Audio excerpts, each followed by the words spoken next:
DLA online class में आप सभी विद्यार्थियों का स्वागत है। इस वीडियो में class 10 science chemistry lesson 3 metal and non metal धातु एवं अधातु से लेकर आ रहे हैं सक्रियता श्रेणी में ऊपर स्थित धातुओं का निष्कर्षण।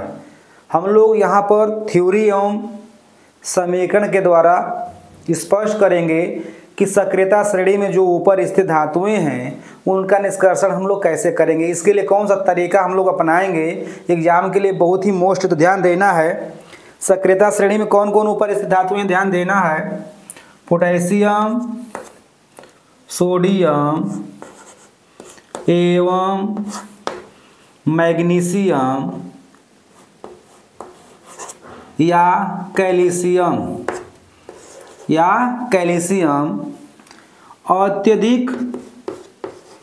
अत्यधिक विद्युत धनात्मक धातुएं हैं। विद्युत धनात्मक धातुएं हैं। विद्युत धनात्मक धातुएं हैं, ध्यान देना है। सोडियम, पोटेशियम, मैग्नीशियम, कैल्शियम अत्यधिक विद्युत धन यानी सक्रियता श्रेणी में क्या है, सब ऊपर स्थित धातुएं हैं। इन धातुओं की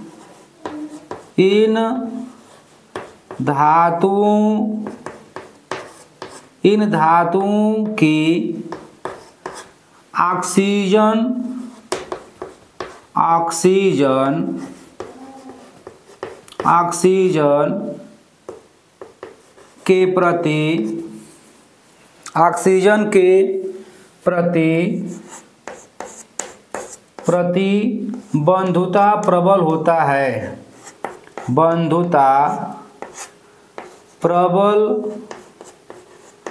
प्रबल होता है यानी जो सक्रियता श्रेणी में सबसे ऊपर स्थित धातुएं हैं उन धातुओं की ऑक्सीजन के प्रति पकड़ जो होता है, आबंध जो होता है, स्ट्रांग होता है, प्रबल होता है। इन धातुओं की ध्यान देना है। इन धातुओं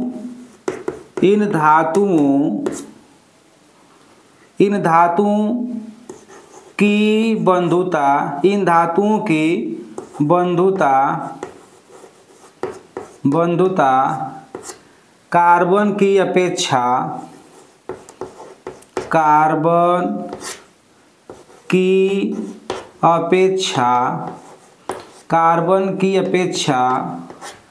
ऑक्सीजन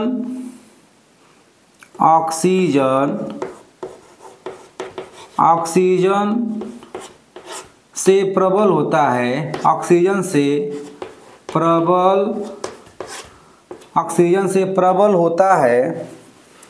ऑक्सीजन से प्रबल होता है। इसी कारण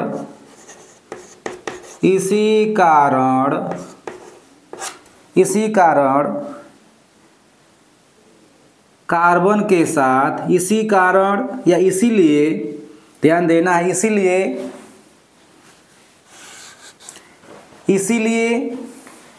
कार्बन के साथ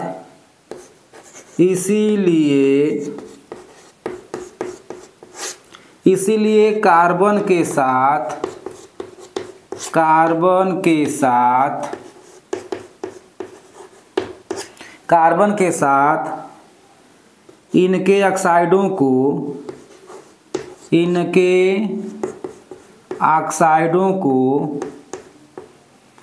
इसीलिए कार्बन के साथ गर्म करके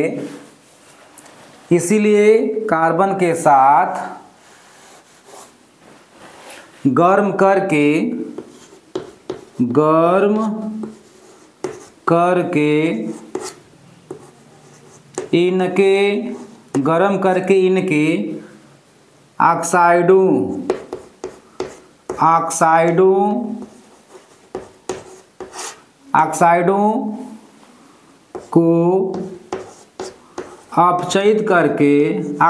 को अपचयित करके उनके धातुओं को प्राप्त नहीं किया जा सकता। उनके, ध्यान देना है, गर्म करके इनके ऑक्साइडों को अपचयित करके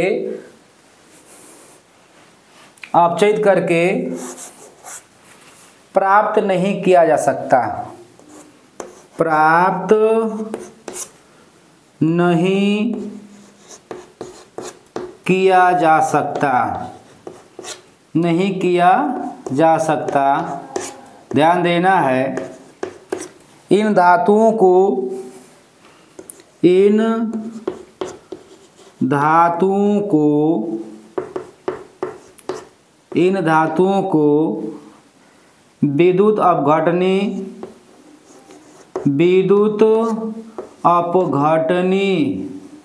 विद्युत अपघटनी अपचयन द्वारा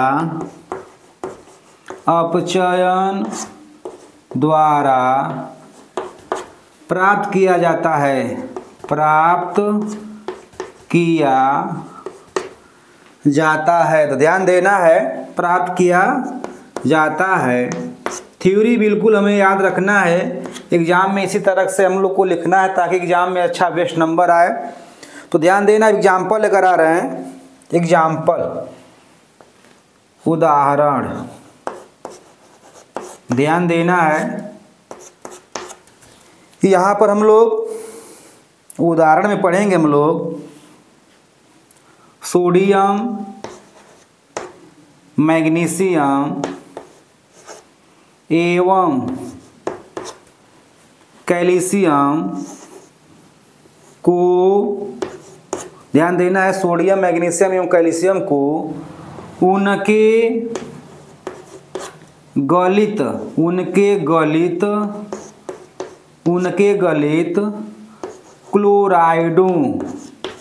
क्लोराइडों का विद्युत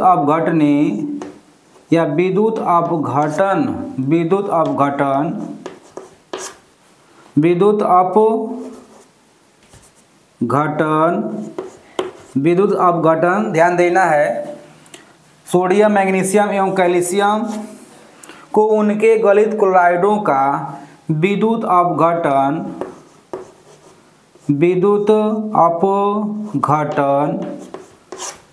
करके, विद्युत अपघटनी अपचयन करके, ध्यान देना है, विद्युत अपघटनी अपचयन द्वारा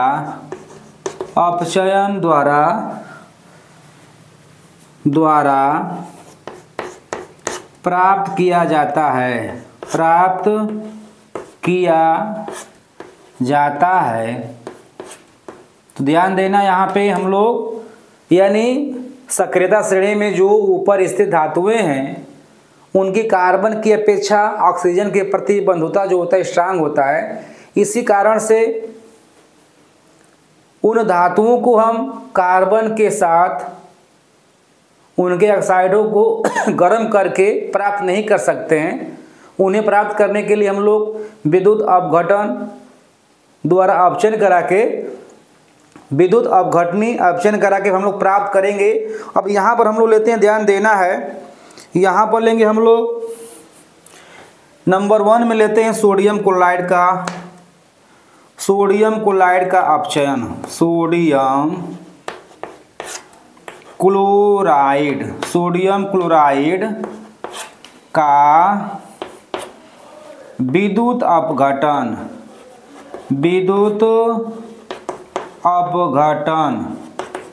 ध्यान देना, यहाँ पर हम लोग सोडियम क्लोराइड का विद्युत अपघटन या विद्युत अपघटनी अपचयन करा के सोडियम धातु को हम लोग प्राप्त करेंगे। कैथोड पर ध्यान देना, यहाँ पर बिल्कुल क्लियर करेंगे समीकरण के द्वारा, कोई समस्या क्रिएट नहीं होगा। ध्यान देना है, तो सोडियम क्लोराइड का विद्युत अपघटनी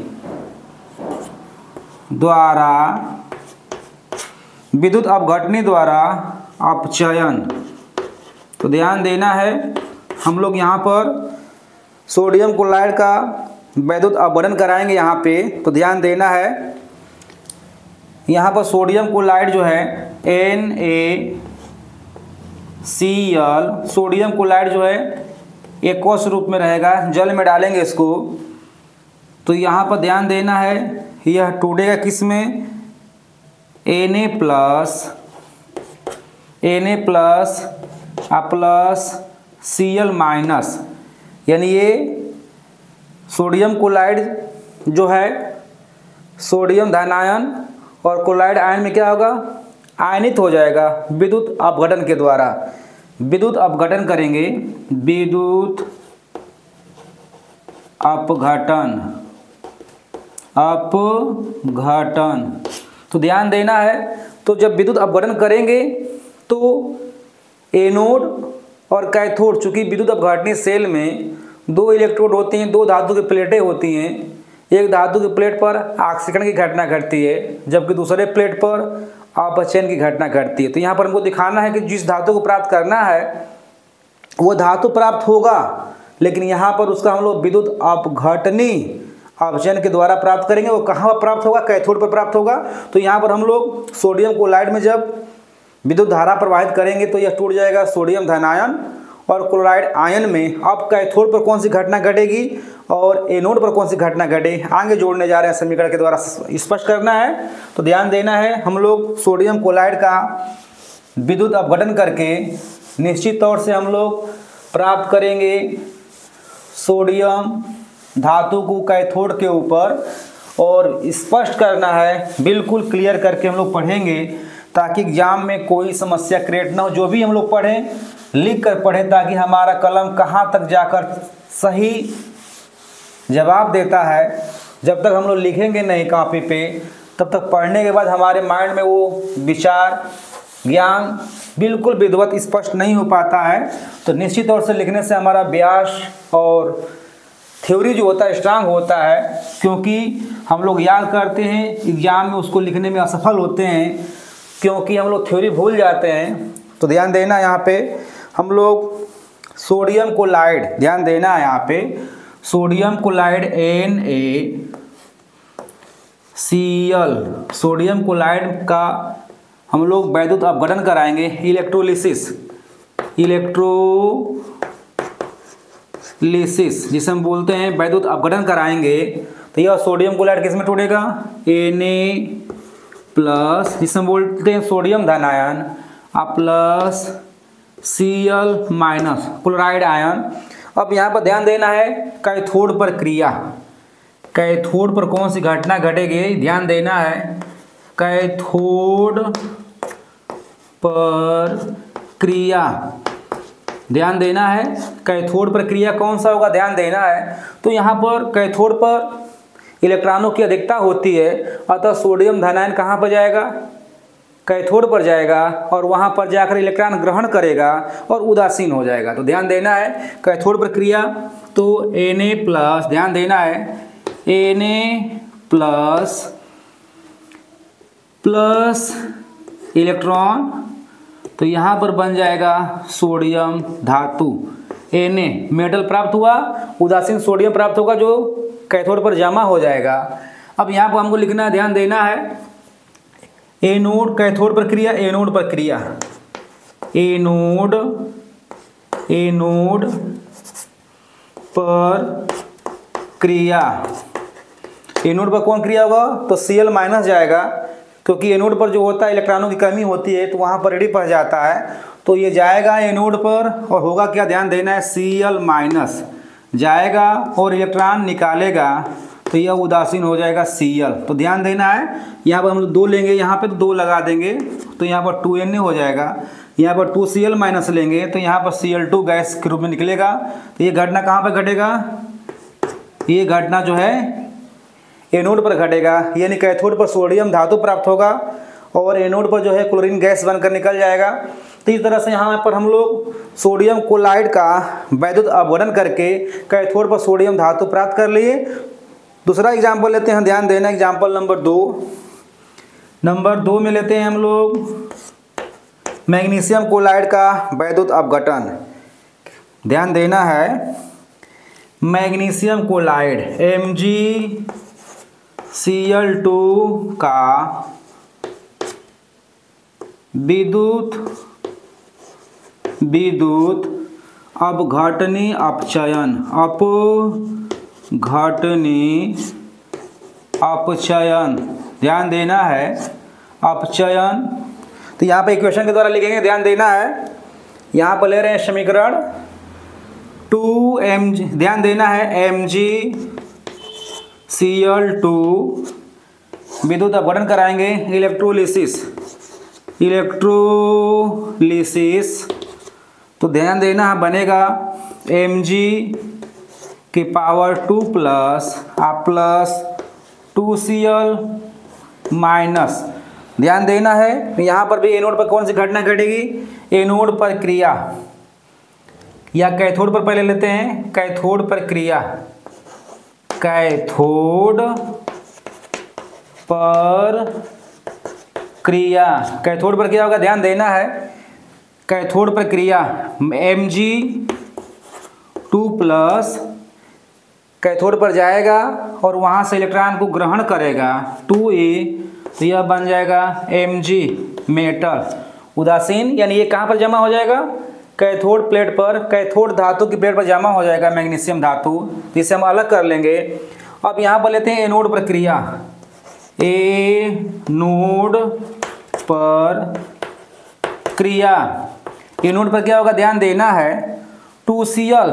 2Cl माइनस जाएगा कहाँ पे, एनोड पर जाएगा और वहाँ पर जाकर इलेक्ट्रॉन क्या करेगा, निकालेगा। तो ये हो जाएगा Cl2, ये गैस के रूप में, ये भी गैस के रूप में क्या होगा, आउट निकल जाएगा, और +2 इलेक्ट्रॉन। तो यहाँ पर हम लोग सोडियम क्लोराइड का वैद्युत अपघटन करके एनोड पर सोडियम धातु प्राप्त किए। इसी प्रकार मैग्नीशियम क्लोराइड का वैद्युत अपघटन करा के हम लोग मैग्नीशियम धातु को एनोड पर प्राप्त कर लिए। अब ध्यान देना, अगर एल्युमिनियम का ऑक्साइड है तो हम लोग कैसे एल्युमिनियम को प्राप्त करेंगे, ध्यान देना है। यहाँ पर जोड़ रहे हैं इसी वीडियो में, तो ध्यान देना है, आगे बढ़ रहे हैं। यानी अगर एल्युमिनियम का ऑक्साइड है तो उसका हम वैद्युत अपघटन कराएंगे, तो जो एल्युमिनियम है वो कहाँ पर प्राप्त होगा, निश्चित तौर से वो प्राप्त होगा एनोड कैथोड पे ही। तो ध्यान देना है, इसी प्रकार ध्यान देना है, इसी प्रकार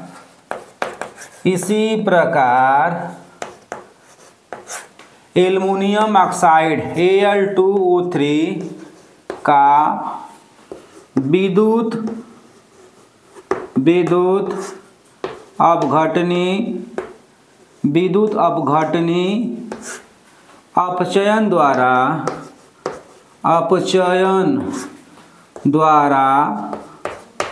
एल्युमिनियम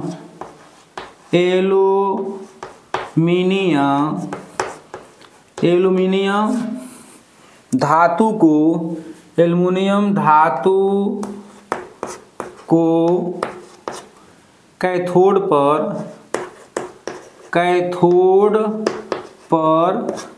प्राप्त किया जाता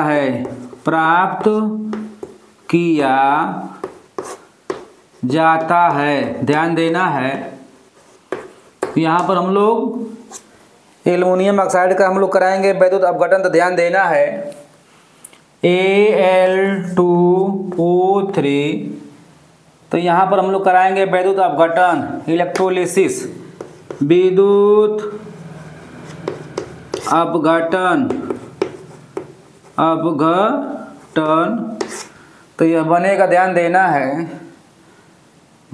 है, बनेगा। यहाँ पे लेते हैं हम लोग 2 का गुणा कर देते हैं, तो बनेगा 4Al प्लस, ध्यान देना है, प्लस 3O2। तो ध्यान देना है, जब एल्युमिनियम ऑक्साइड में हम लोग विद्युत अपघटन प्रभावित करेंगे तो यह एल्युमिनियम ऑक्साइड जो होता है एल्युमिनियम और ऑक्सीजन में क्या होगा, वियोजित हो जाएगा। अब यहाँ पर एनोड पर कौन सी घटना घटेगा, कैथोड पर ध्यान देना है। कैथोड पर क्रिया,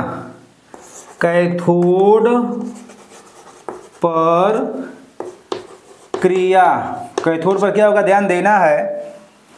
एल्युमिनियम, ध्यान देना है, Al3+ जाएगा कैथोड पर और वहाँ पर 3 इलेक्ट्रॉन को ग्रहण करके एल्युमिनियम में क्या हो जाएगा, उदासीन हो जाएगा। जबकि एनोड पर कौन सी घटना घटेगी, एनोड पर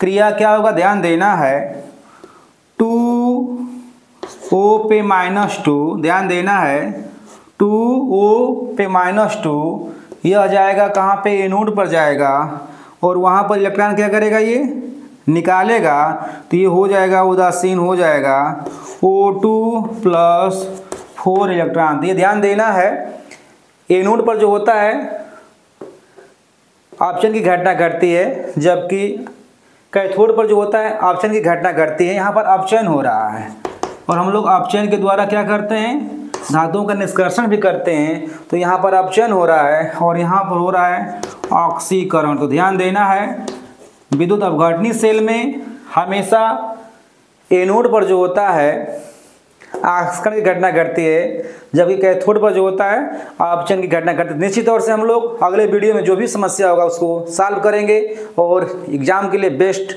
बनेंगे।